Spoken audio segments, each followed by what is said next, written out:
Kamusta po ang paghahanda ng Christmas? Thank you din sa ating young adult and ang ating mga youth. Maganda ng maganda ang decorations. Am I right? Yes. Baka hindi kayo nagagandahan. Maganda, gumaganda pa ang decorations? Yes. Amen. Itabi ako sa Christmas tree, ako yung hindi nakaitim. Ayan, praise the Lord. So thank you for the wonderful din na inyong ministry. Napakaganda.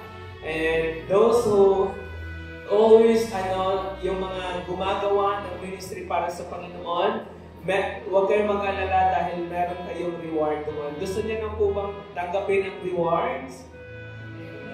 Gusto na? Sa langit po yun. Sabi ni Amen, sabi ni Mami, sabi ni Mami, ay pwede lang, later na lang.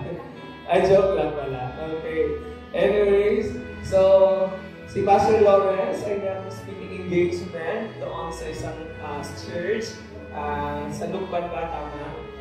Meron siyang, kaya ako ang kanyang binigyan ng slot for my preaching din. And thank you for that opportunity.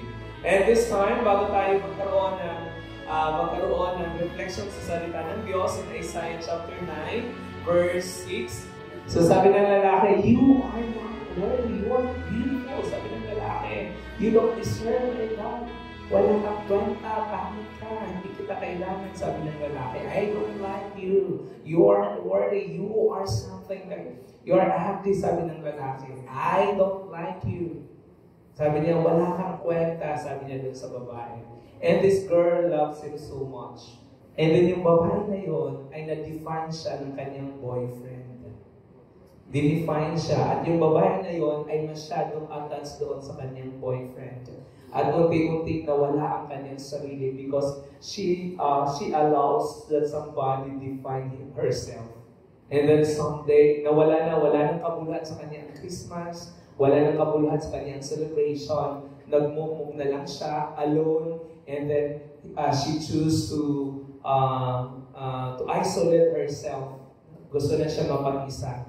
Na someone may naguhulog sa kanya ng positive comment sa kanya. You are beautiful. You deserve. You are kind. You are beautiful. And these mga words na yon ang bumuo uli sa kanyang pagkatao.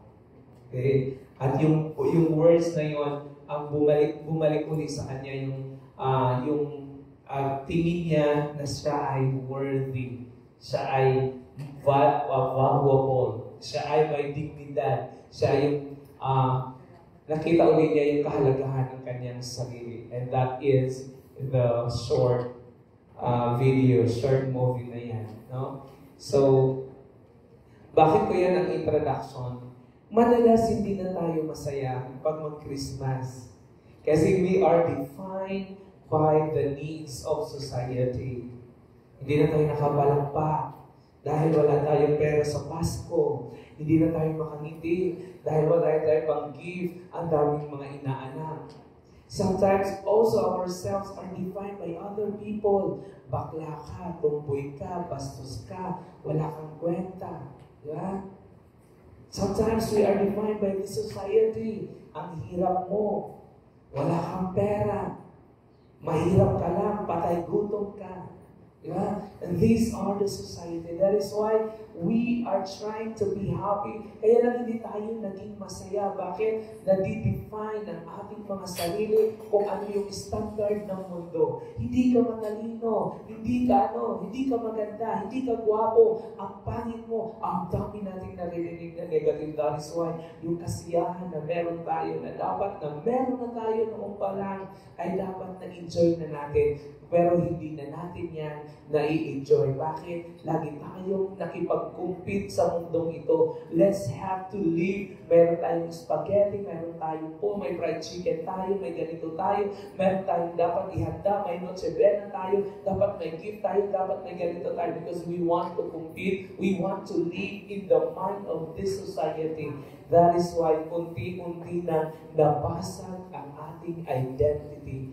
Who we are. And today, our reflection is on Isaiah chapter 9, verse 6. In this context, nawala na ang identity ng chosen people. Who are these chosen people? The Israelites. They were defined as napakaliit na lang nila. Nakalimutan nila kung paano sila iniligtas ng Diyos from Egypt. Paano sila iniligtas ng Diyos for how many years doon sa kawanangan, sa wilderness. Nakalimutan nila kung gaano sila kahalaga sa harapan ng Diyos. Nakalimutan nila ang kanilang identity. Katulad nitong babae ito, na unti-unti niyang nakalimutan ang kanyang sarili. And here comes someone na binuo ulit yung puzzle na yun. Siya pala yun. And she said, I deserve better. And today, we will be reminded by the message of the Lord in Isaiah chapter 9, verse 6. Tingnan muna natin ang celebration, ang historical celebration of Christmas. Puntahan muna natin yung biblical context. For to us a child is born, to us a son is given, and the government will be on his shoulders, and he will be called Wonderful Counselor, Mighty God, Everlasting Father, and Prince of Peace. Isaiah chapter 9, verse 6. In the biblical context of Christmas, ay nasa Isaiah chapter 9, verse 6, and Isaiah chapter 7, verse 14. At marami pang iba sa Old Testament.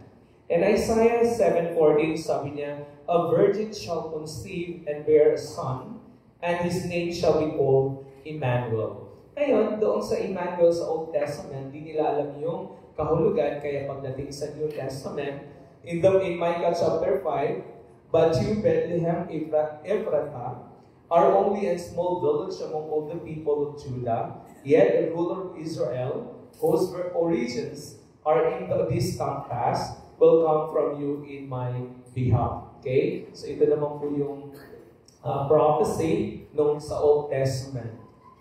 And in Matthew chapter 1 verse 23, inulit yan in the New Testament, sabi niya, behold, the virgin shall be with child and bear a son, and they shall call his name Emmanuel. Anong kahulugan? God is with us. And praise the Lord, ang pangalan na ito ay Emmanuel. So, pinapaalalahan tayo lagi na God is with us. Amen? Patingin niya ng mga mukhang God is with us. Pareha lang ang lungkot niyo. Kasi yung pinanood na movie kanina, napakalungkot din.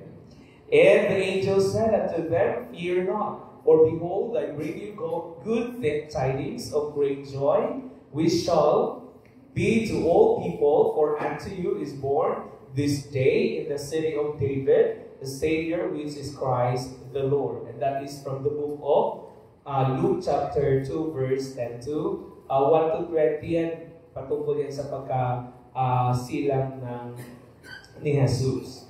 Now, that is the biblical context or biblical background of Christmas.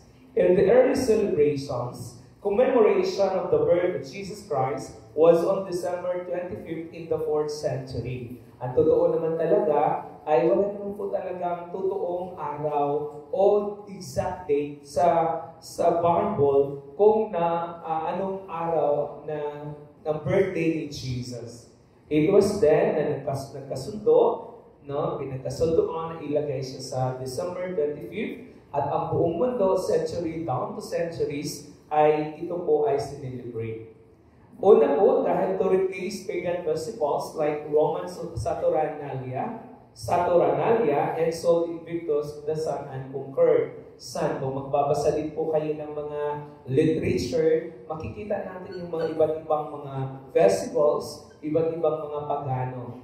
Now, iba't ibang bansa, iba't ibang konteksto bakit sinelebrate ang Christmas. For example, meron talagang isang bansa na halos patayan na lang, halos kalungkutan na lang, halos wala nang ibang way para sila ay maging masaya. That is why they adopted this Christmas. Okay? So if you want to read that one, you just read it in www.britannica.com. Christmas, topic about Christmas. Marami tayong mababasa.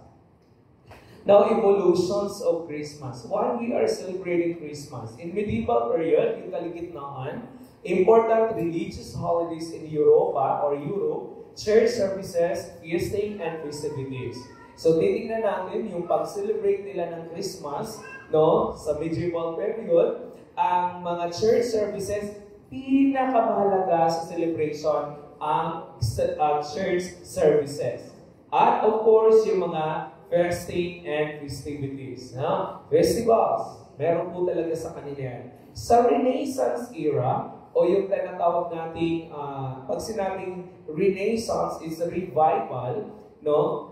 Caroling and nativity plays. So dito naman po, para mapaigting masyado yung celebration ng Christmas, nandoon yung caroling. Why mayroong caroling? Kasi sa Renaissance period din, pagbabasahin mo, doon rin nagkaroon ng printing. No? Yung may mga printing ng yung mga music nila ay may tugtog na, may mga nota na. Doon may mga tugtog na ng medieval. So yung mga early centuries, meron na mga tugtog yun. Pero pagdating ng Renaissance period, ng revival, may development na kasi nandoon na yung mga instruments, may nagagamit ng mga notes. So may mga composers na that time. Okay? So pagdating naman sa modern era of 19th century, si Charles Dickens ay pinakasiisa na sumikat dahil sa kanyang Christmas Carol. Ang Christmas ay na-focus doon sa generosity, family, and reflection. So ang focus ng Christmas,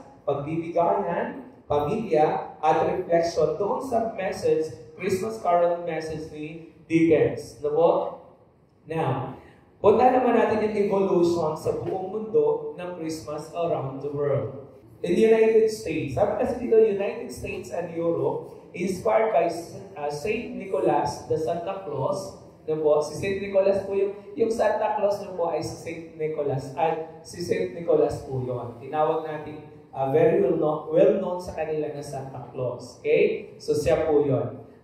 Doon sa kanila ang uso ng Christmas trees, no? Doon din yung uso sa kanila yung stocking, no? Yung medyas, nilalagay sa kasi pagkising nila, nilalagyan nila ng mga presents, no? Yung mga gifts. Okay? Of course, doon din sa kanila yung exchange of gift and festive meals. So, kaya, pagdating ng December, nagkakaroon na nagkakaroon ng kabayong mga pabo. Ano ba pabo sa Tagalog? Ay, sa English? Yung mga malalaking na kanilang i-bibig, no? Naglalaki, no? Naalala ko si kapatid ni Elder Rick, si Sister Imelda. Naglalive yan dati pag Christmas, nagkakatay na yung malaking pabo na gano'n. Tapos nila. So, sabi ko, nangangalip na naman yung mga panglitsyon na pabo dito sa panahon na to.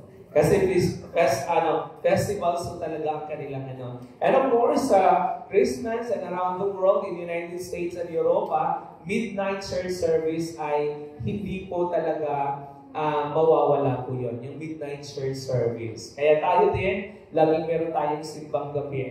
And that, on 21, 22, 23, meron po tayong, tama ba? 21 elder, 22, 23, meron po tayong simbang gabi. You are all invited to come, okay? Para magkaroon tayo ng midnight church services. Ito naman, kinuha ko sa isang architect na umiikot sa United States, pero taga-Europa po siya. Sabi niya, pagdating sa ibang bansa, sa Amerika, ang Christmas ay napakabongga din. Pero on 25th of December, kailangan niyang bumalik doon sa Europa. Dahil kahit gaano mang kabongga, bongga yung kanilang Christmas celebration sa United States, pero pag malayo daw siya sa kanyang family, ay parang kulang sa kanya. Kaya yung 25th of December, balik-alit ugad siya sa Europa kasi iba din po yung celebration with his loved ones. So yun ang sabi niya. Okay, look at this picture. So yun ang sa USA. Ayan. Hindi naman halata na hindi talaga nila pinaghandaan yung Christmas. Kaya kayo, huwag yung walain yung pagde-decorate sa bahay kung meron lang din naman at wala din naman kayong ginagawa, di naman kayong busy, mag-decorate kayo sa bahay niyo. Oo. Huwag niyo itapon yung mga decorations niyo. Kasi it also gives positive vibes. No? Kaysa lagi ka lang nag-scan ng cellphone, no? Arrange ka lang ng decorations mo. Decorations mo, appreciate mo. Ganda ng decorations ko, di ba? Ikaw lang gumawa yan, appreciate mo. Okay? Ayan. Tingnan natin ang Europa. O, di ba? Hindi sila bongga. Sabi ko sa picture ko lang siya nakita, pero ang ganda rin pala ang kanilang celebration. And Latin America, ang Latin America, pag titignan natin yung story nila, sila naman po yung very, reenactment of Mary and Joseph seeking shelter, then fireworks and large feast. So sa kanila naman po, ay mahalaga sa kanila yung, Belen. Nire-enact nila yung Belen. Tapos bawat display nila, dapat laging may Belen. Kasi they really emphasize Mary and Joseph seeking for shelter. So yun yung kanilang sa Latin America. Pagdating naman sa Africa, ang pinakamaganda sa Africa din ay nagkakaroon sila ng street dancing. Pagkatapos sa street dancing, after noon, meron silang communal meal. So, isang community, magkakainan sila. So, maganda rin po. Pero walang tatalo sa Pasko na? Di ba? Ulitin ko nga, walang tatalo sa Pasko na Pilipinas. Bakit? Sa Asia, especially sa atin, sa Pilipinas, September pa lang, Pasko na. Di ba? September pa lang, Pasko na. Kaya yung iba, ng problema na. Okay? So, nandoon na yung parades, nandoon na yung light displays. Just kahapon, Friday pala, nung Friday, kami ang aming God, the last night namin ng God namin ay sa Bayleaf. So, siya ng aming God, no? Bayleaf. 3,800 per night. Ang mahal-mahal naman pala yung Bayleaf na yan. Just me. Buti na lang, bayad kami ng gobyerno. Okay? Doon kami nag-celebrate. So, doon kasi nila inumpisan yung lighting of kanilang Christmas. Tapos, ang napakasarap doon, adli ang kainan, buffet. Kain ka ng kain. Itong aking mga kasamahang guro, malaki ang mata, maliit ang tiyan. Kaya ang daming pagkain, naiiwan. Ako, sanay ako sa mga buffetan, kaya di na talaga kukuha ng mga pagkain. Ang isi-serve kasi sa'yo, tinapay. Yung una, mga tinapay, gano'n. Pag nabusog ka na yan, kunti na lang kakainin mo. So, napakasarap yung experience namin doon. Well, dito sa traditional foods, so lalo na sa ating Noche Buena, napakasikat sa atin. Nag-Noche Buena pa ba tayo during Christmas? Kayo po? Tayo ba sa bahay Noche Buena ba tayo? Sa atin? Nauuna tayo, tapos natutulog na lang, no? Pagod na rin kasi ako. Napapagod din yung mata. Tumatanda na ako, no? Sa'yo, magluto na tayo, tapos kain agad tayo, tapos tulog na tayo, kinabukasan, yung pa rin pagkain namin. Ganon, okay? Anyways, walang problema, magnunod-Noche Buena kayo. Ang Kristiyano, katulad sa Emmanuel Christian Church, we are not killjoy. Sino yung mga bago namin, ito mga bago natin. Dito kayo tumingin. This church is not killjoy. We celebrate Christmas. Amen? There are people na hindi talaga sila fan of celebrating Christmas. Wala na po tayong pakialam sa kanila. Ang mahalaga, tayo ay masaya. Dahil ang rason ng ating Christmas, hindi nakasalalay sa kanila. Amen? For unto us a child is born, to us a son is given, and the government will be on his shoulders, and he will be called Wonderful Counselor, Mighty God, Everlasting Father, Prince of Peace, and Isaiah. That is why Emmanuel Christian Church, let us celebrate Christmas. Ito ang celebrations ng pagtupad ng pangako ng Diyos. Emmanuel, God is with us. Forgiveness and heal the broken world. Yung pinanood natin kanina, reflection ng ating sarili yon, na minsan na sa buhay natin na hindi tayo nakakilala sa Diyos, we are broken. Basag tayo. We failed because of this sin sa kasalanan. And because of this Jesus Christ na pinangako noong pa sa Old Testament at natupad sa New Testament.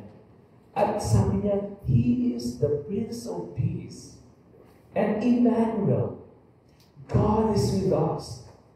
Christ, sinabi siya Christ, dahil siya ang magpapatawad. And we have this reason to celebrate Christmas. Amen? Amen? Ano naman sa katabi mo, masyado naman malungkot. Sabi mo, ikaw, huwag kang malungkot. Kahit marami kang inaanak, sabihin mo lang na wala kang budget. Pero, pwede namang mag-celebrate. Pakainin mo ng spaghetti mo. Okay? And this Christmas also is a celebration of John 3:16. You know what's John 3:16? Yes. Alam niyo po bang John 3:16? Yes. Everybody, memorize, go. For God so loved the world, and He gave His only Son, that whoever believes in Him shall not perish, but have eternal life. This is the reason why we celebrate Christmas. Receiving the only Son for our salvation and bringing eternal life to all who believe.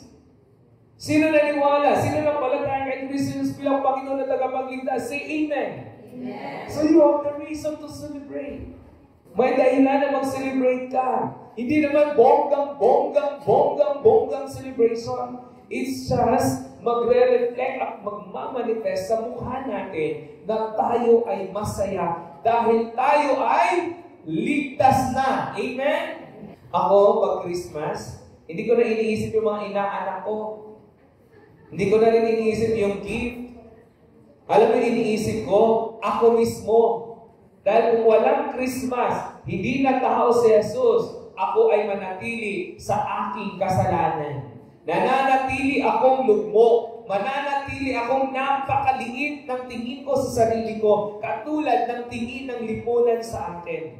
Pero dahil may Christmas, dahil may Jesus, dahil may birth of Jesus Christ, this is my hope. This is my day. This is my celebration. Why? I receive Him as personal Lord and Savior. And with that, I have this assurance na merong akong eternal life. Dahil ang nangako sa akin, hindi yung tatay ko, hindi yung nanay ko, hindi yung mga inaanak ko, hindi yung mga ninang ko, hindi yung mga kapatid ko, hindi kung sino-sino, kundi ang nangako sa habang eternal life ay ang ating Diyos na makapangyarihan. Amen? Amen. Mayroon akong kagalahan.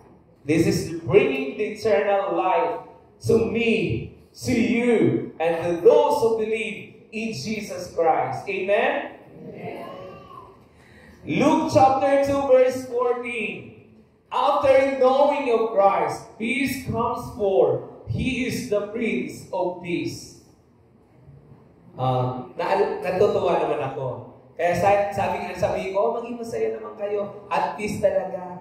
Sabi ko, may galak, may saya, may tuwa sa piling ng Diyos. Napakapayapa talaga nila. Ano ba kata? Salamat, salamat, O Jesus, sa pag-ibig mo. Napakapayapa talaga nila. Oo.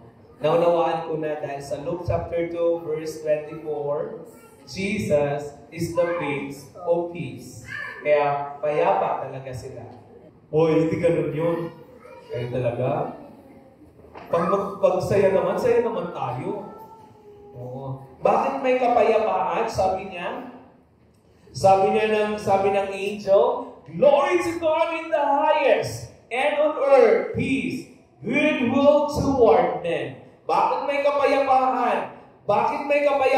Because we know that when we come to Jesus, when we come deeply understand about the grace In the love of Jesus, we have peace. Bakit? Dahil sino man ang lalapit sa Kanya ay laging may kapatawaran. At sino man lalapit sa Diyos, laging may kasagutan. Ang sino man hihingi sa Kanya ay laging walang kabiguan. Amen?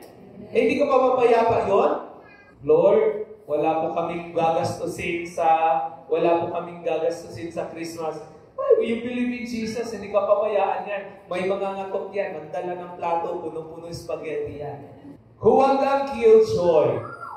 Celebration of Christmas is also an invitation for all who are lost, broken-hearted, and hopeless. Katulad ng pinanood natin kanina, broken siya, broken-hearted, hopeless siya, pero you look at this.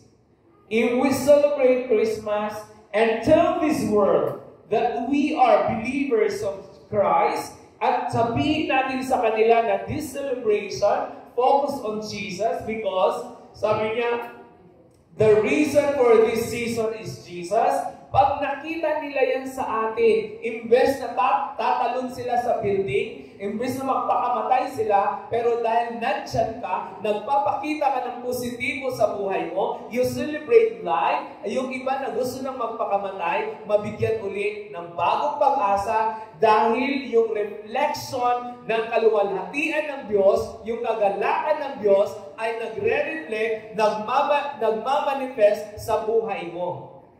Amen? Kaya pag nagsiselebrate ng Christmas, dito sa atin, ang kapitbahay, kinakatok natin, oy, kain tayo. Kahit yung pagkain mo spaghetti, pagkain nila spaghetti, di pareho kayo. Iba-iba lang ang timpla. Ang masaya doon, masaya dahil you share. Amen? Ay, wala kayong ham. Katukin mo kapitbahay. May spaghetti po. Sabi ng kapitbahay, ay, ang ham, meron po kaming ham. Di ba may ham ka na? Complete meals.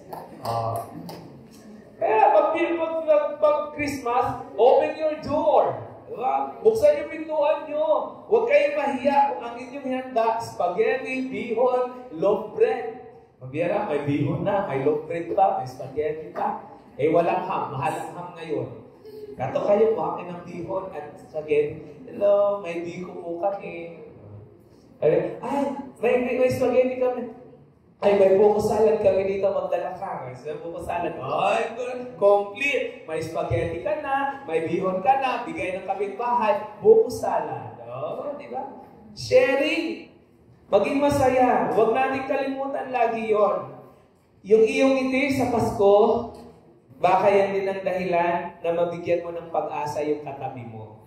Let us invite everyone during this Christmas and every day, let us invite everyone to come to Jesus and accept the real gift, for He is the reason for this season. Amen?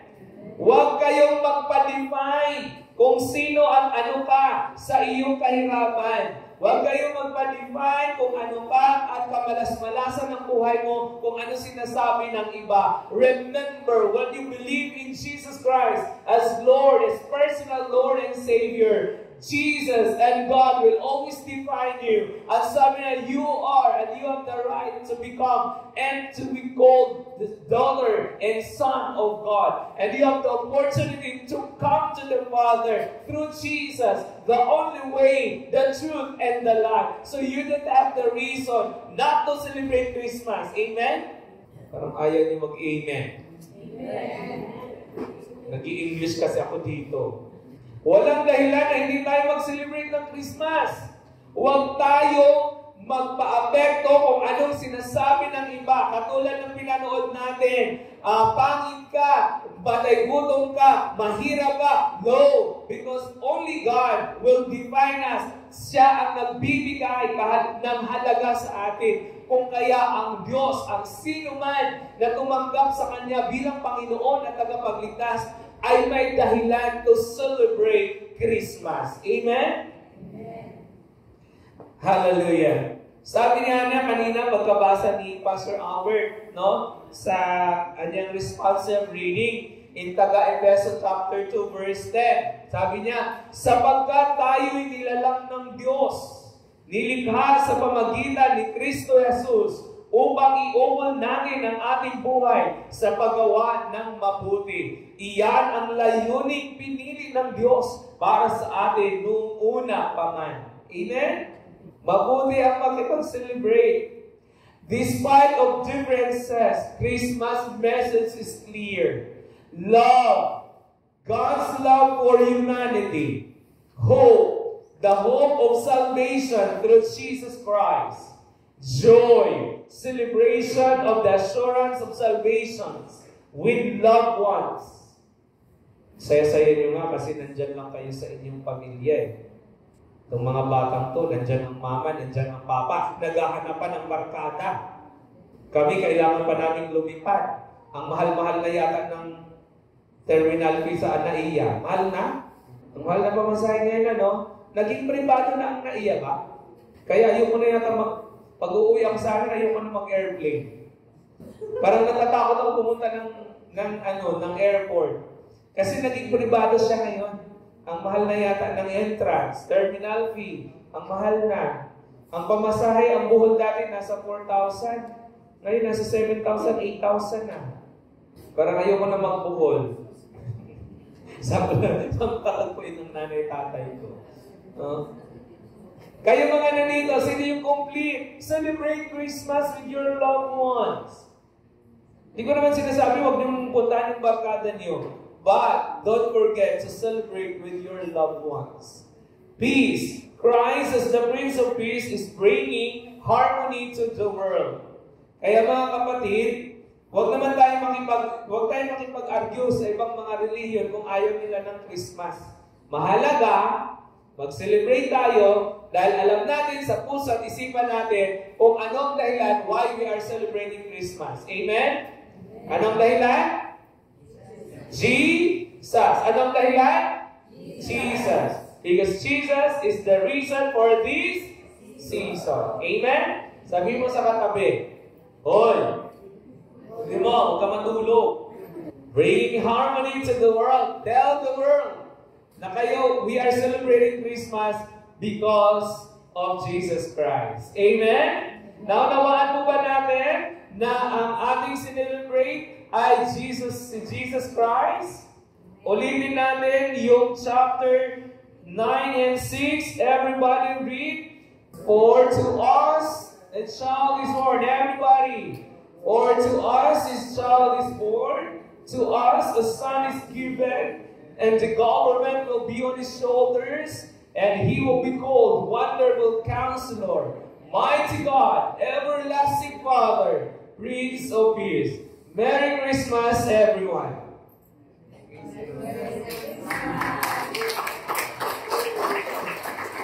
Para hindi Merry yung Christmas nyo. Merry Christmas, everyone! Merry Christmas! Tayo po ay tumayo at awitin natin yung Hark the Hero.